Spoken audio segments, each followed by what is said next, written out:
What's going on, guys? It's Jeremy, and today we're going to be talking about my preferred method for Mylar bagging dry foods for long-term storage.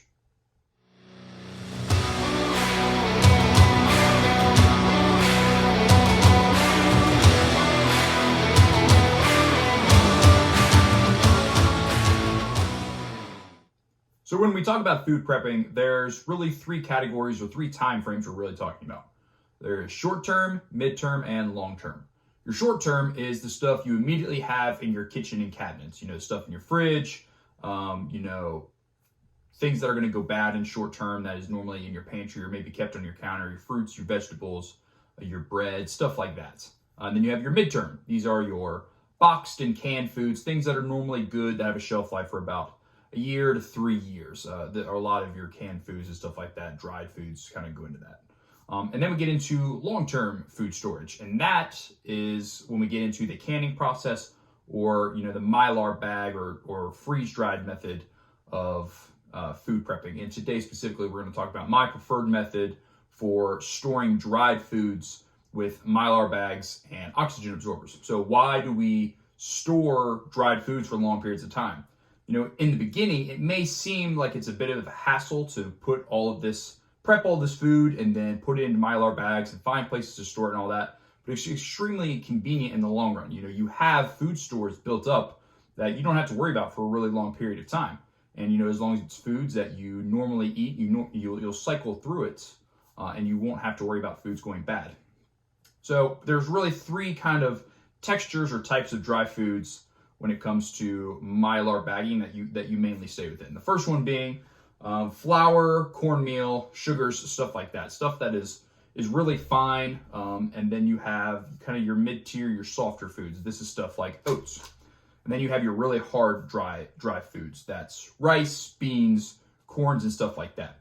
The bagging process for all of these is pretty much the same.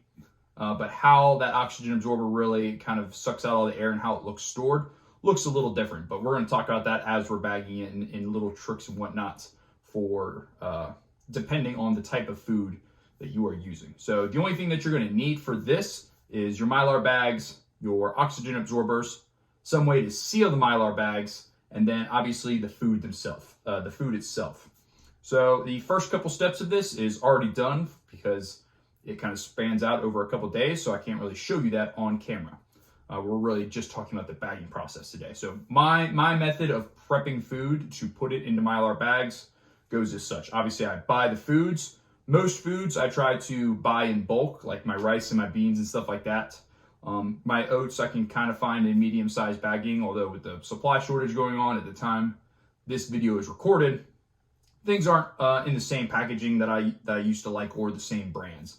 That's a big thing I've had to learn to compromise with is I'm not always going to get the brands that I may prefer to store things. But you have to learn to make do. So you have your actual food acquiring process. So buy things in bulk. I got it. And it helps if you plan out ahead of time, what you're going to be prepping. And it helps you kind of create a system that you can repeat over and over again every couple weeks. Or if you figure like once a month, I'm just going to set an afternoon aside and I'm going to bag all my foods. And I'm going to do these 2 foods this month and these 2 foods next month. Kind of get you on somewhat of a system. So acquire the foods. The second part is to basically a process of cleaning the foods. And what I mean by that is a lot of these dry bulk foods that come from factories have little egg bugs and little bugs and stuff from the factory and all that in there. And over time that could, ruin your food without it being treated. And we don't want that to happen. So there are 2 ways to do it. Some people with dry foods like to put it into the oven and then they bake it at a very kind of low temperature and basically heat dry all of it. I don't prefer that method. I do the freezing method. So what you would do is you would take your foods just as you see here, and you're going to put it directly into the freezer for 48 hours. I usually just put it in the freezer one night before I go to bed, and I know 2 nights from now before I go to bed, I got to get everything back out.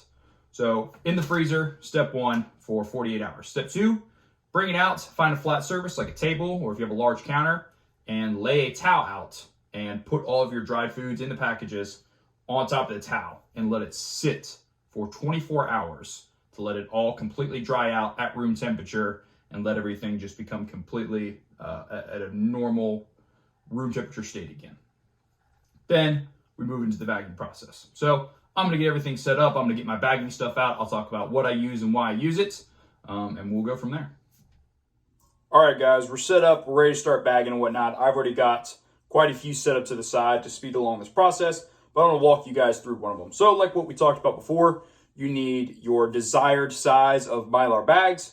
You need your oxygen absorbers. You need a method of sealing your Mylar bag, which I just used this Amazon bought sealer. It was like, it wasn't that much. I think it was somewhere between 25 to 35 bucks.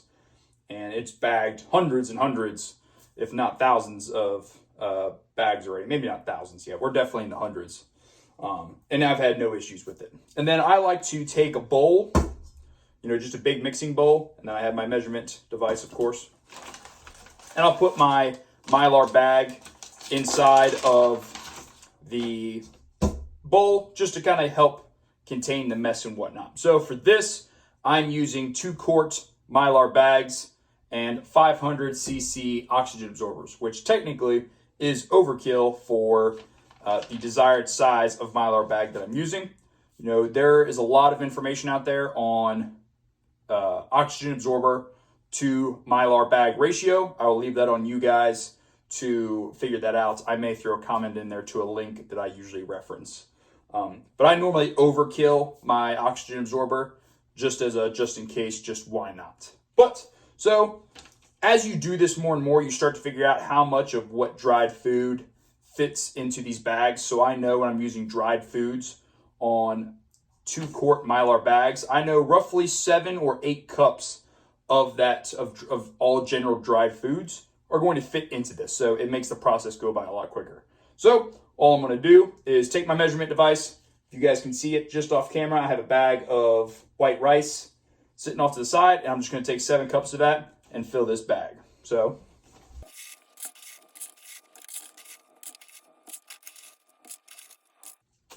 that is 7. So what I like to do after I've got my preferred measurements inside the bag is I'll kind of pat it down, get it all nice and tight in there. All of my dried food has kind of sat down a little bit, and then I like to just give it a fold over just to make sure I have enough space for me to be able to seal the bag. So I usually give it 2 fingers length at least. That's good to have room to seal it, because I'll normally do 1 seal across, and then I'll do a second seal just in case. So this will do just fine. And then I have a box set off to the side where I stage my dried foods. And once I have enough to match my oxygen absorbers, I'll place them into the bags, and then I will seal them all at once. So with oxygen absorbers, I usually try to buy ones that come individually wrapped in packages of 10. Reason being is after you open your oxygen absorbers, they are activated. So if you buy a 100-pack of oxygen absorbers and you fill 10 or 15 bags, and then you come back and you want to do more, and you take more time to fill those bags, you're losing the ability of these oxygen absorbers more and more. So that was a mistake I made in the beginning. Moving forward now, I always buy smaller, individually packed oxygen absorbers. So I'm gonna go ahead and fill, I think 1, 2, 3, 4, 5, 6, 7. I need to fill 3 more bags, and then I'll walk you guys through the sealing process with the oxygen absorbers. All right, guys, we have filled up 10 of our 2-quart Mylar bags. So we're gonna go ahead and put oxygen absorbers into them, and then we're gonna seal them, mark them, and talk about storage. So go ahead and get some of this stuff put to the side. Have our marker for marking.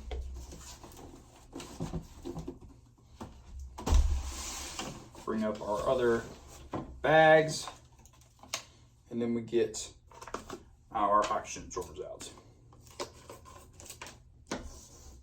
So one important tip for the oxygen absorber, guys, as the kids say, pro gamer move, you want to make sure that your oxygen absorber does not get caught up in your seal, because as you start to do this and you realize these can be kind of finicky, to make sure they get down in there as you bag.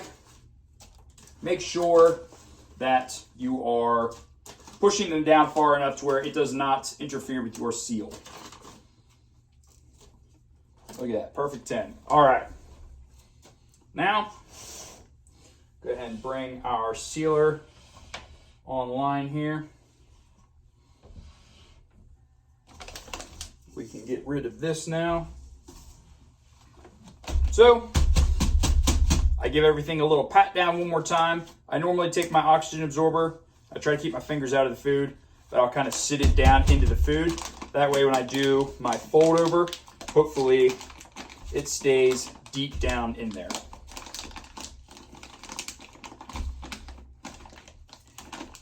I used to do this with a normal clothes iron. However, if you're a person that wants to bag on a normal basis, I very much suggest you get something like this, just a very generic sealer. I'll put a link to the one I got down in here. It's not super high quality, it's not super expensive, but it gets the job done. So, I put my bag up in here. All I do is center it within the lines, and then I press down. What's nice about this is it clicks a second time once I know it's done. And now that I have my initial seal, I will go ahead and get a secondary seal. And then I will inspect my seal very briefly. Looks like that one did a good job. I can press down on it, and I will normally press very lightly and just see if I hear any air releasing. I don't, so you can see that there's a little bit of movement, a little bit of air down in there. With your harder, drier foods, your rice, beans, corn, this will, as long as you have a good seal, suck up very tightly, and a lot of the air will be gone from that oxygen absorber. But however, you'll notice with the softer foods, like your oats, or even when you get into like your flours and sugars, it doesn't feel like it sucks as dry as, it doesn't feel like it really collapses as much as it should. That doesn't mean that your oxygen absorber didn't work, but that food is able to mold to shapes and everything a lot better than these like rice and beans can. So as long as you don't have air escaping from your seal, and you are put your oxygen absorbers in there, don't worry about them. It'll take a couple hours for this stuff to really kind of compact itself, but that's okay because we're gonna set it all to the side afterwards anyway. So now what I do is I will write what is in the actual bag. So white rice. And then some people like to, and you can write how much of it is in there if you would like to. I just know by memory that there's normally always at least 7 cups of white rice in these bags. So you can write the measurement if you want. I've just been doing this enough to where I remember my measurements. So I have my name, and then some people like to write the day it was bagged, and then some people like to write an expiration date. I like to write the expiration date. So EXP, today is February of 2022, so expires 2/27. Now I know some of you that may be veteran baggers may be thinking, well, your rice, if bagged properly, is going to last much longer than 5 years. It may last 10 or 15 years. That's true, but I like to, in theory, practice cycling my food to the best of my ability. And I really haven't opened a lot of my Mylar bag stuff because I've only been doing this just shy of 2 years. But I want to, kind of create a system to cycle through my things. Plus, I know that even if this is past expiration, I know that I more than likely have a lot more time on this food than I really do. If you've been bagging white rice for 5 years straight and haven't opened any of your rice yet, you probably need to pump the brakes and, take out a couple bags of rice and open it up and cycle through it and replace it with some new stuff. Try to keep your food fresh. Now that our food is bagged, guys, we got to think about storage. So when you're storing things like this, or really any of the food that's in your prepper system or in your prepper plan, always try to keep it in a generally room temperature place that is going to be dry. What I like to do is I like to buy just big plastic tubs, or some people like to use 5-gallon buckets. And then I just throw these in there, put them somewhere where I know they're going to be dry. The temperature is going to be consistent. And then I basically forget about them, except for every once in a while when I go down to check expiration dates. So that's all it is, guys. Really simple, really doesn't take that long. Even with filming this, doing just these 10 bags plus filming took me just under 40 minutes. So if you dedicate, 2 hours on a Sunday afternoon to just really going at it and bagging this kind of stuff, your stores will start to build more and more. And if you don't have some sort of food preparation plan or system in place, I definitely suggest that you do so. You don't have to always think about the end of the world or zombie apocalypses or stuff like that. Just even think of natural disasters or civil unrest, which is becoming more and more prevalent in our modern world. Think about those types of things where supplies becomes less abundant, and you don't want to be going out into the crazy world necessarily just to get weekly groceries. You have a plan in place. You never have to do those kinds of things. Being able to clear rooms and be a goon and be a shooter is fun, but starving is not. So have a plan and carry through with it, guys. If you guys like this content, like and subscribe, support the channel, guys. Also check out our website. We've got a little bit of merch, flags. Subscribe to our newsletter, because here in a couple weeks we're going to be coming out with our couple medical gear items that we have coming to the market, and subscribers will know about it first, even though I have not even sent out a subscriber newsletter yet. We'll get there one day. As always, guys, train hard, train often.